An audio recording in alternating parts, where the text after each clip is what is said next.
রাজ্য medical council থেকে আরও এক চিকিৎসকের ইস্তফা। দীপাঞ্জন বন্দ্যোপাধ্যায়ের পর আরজিকর কাণ্ডের প্রতিবাদে এবার ইস্তফা দিলেন সুমন মুখোপাধ্যায়।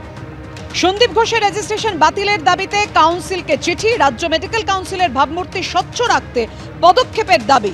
ইস্তফা দিলেন রাজ্য মেডিকেল কাউন্সিল থেকে আরও এক চিকিৎসক সুমন মুখোপাধ্যায়। বিতর্কে নাম জড়িয়েছে রাজ্য মেডিকেল কাউন্সিলের কয়েকজন সদস্যের। বিতর্কের নিষ্পত্তি না হওয়া পর্যন্ত সংশ্লিষ্ট সদস্যদের কাউন্সিলের কাছ থেকে দূরে রাখার দাবি রাজ্য মেডিকেল কাউন্সিলের সভাপতিকে আগেই চিঠি দেন চিকিৎসক দীপাঞ্জন বন্দ্যোপাধ্যায়। এবার ইস্তফা দিয়ে চিঠি দিলেন সুমন মুখোপাধ্যায়।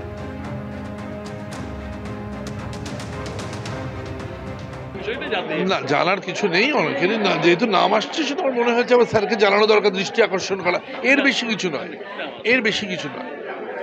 কোনো ইন্ডিভিজুয়াল নাম নেওয়ারও প্রয়োজন নেই, কিন্তু আমার মনে হলো স্যার অনেক সিনিয়র আমাদের থেকে, স্যারের বিচক্ষণতা আছে এবং স্যারের দৃষ্টি আকর্ষণ করা, এটুকু তো করা আমাদের কর্তব্য।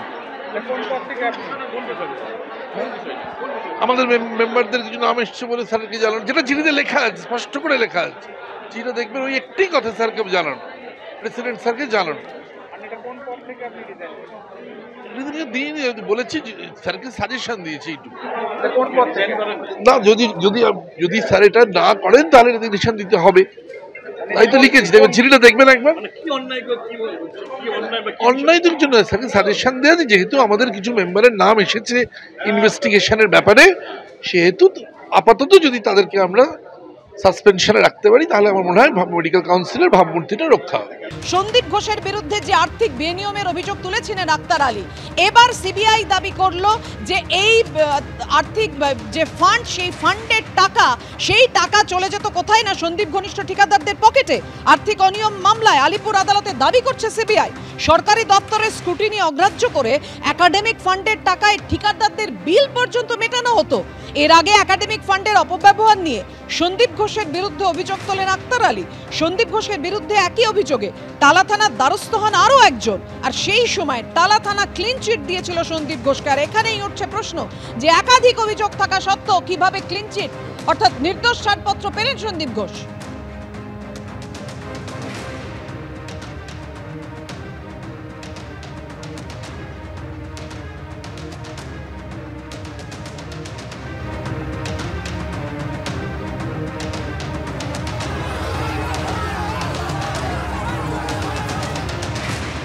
আর এই হাসপাতালে আর্থিক দুর্নীতিতে ত্রিফলা যোগের কথা বলছে সিবিআই। এই ত্রিফলা যোগটা ঠিক কি তা রাখবো আপনাদের সামনে। হাসপাতাল থেকে হাসপাতাল, সন্দীপের সহচর দুই ভেন্ডার বিপ্লব সিংহ এবং সুমন হাজরা, সন্দীপ ঘোষের সঙ্গেই তাদের হাসপাতাল বদল হতো। হাসপাতালে আর্থিক দুর্নীতিতে এই ত্রিফলা যোগেরই দাবি করছে সিবিআই। মুর্শিদাবাদ মেডিকেলে থাকাকালীন সন্দীপের সঙ্গে পরিচয় হয় ভেন্ডার বিপ্লব সিংহের। সন্দীপ ন্যাশনাল মেডিকেলে সুপার পদে বদলি হলে কাজ পেতে শুরু করেন বিপ্লব, আর বিপ্লবের সূত্র ধরে আরেক ভেন্ডার সুমন হাজরার সঙ্গে পরিচয় হয় সন্দীপের। Suman Hazra national medical college হাসপাতালে বরাত পেতে শুরু করেন, অর্থাৎ বুঝতেই পাচ্ছেন এই চেনটা কিভাবে কাজ করত।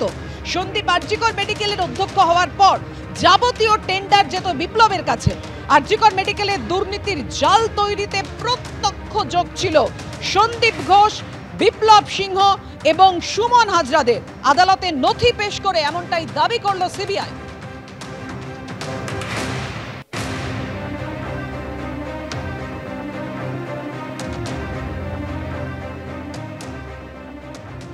চার মাস আগেই সন্দীপ ঘোষের বিরুদ্ধে আর্থিক দুর্নীতির এরকম ভুরি ভুরি অভিযোগ, যে অভিযোগ শুধুমাত্র আক্তার আলী করেছিলেন এমনটা নয়, আরও একজন টালা থানায় অভিযোগ দায়ের করেছিলেন।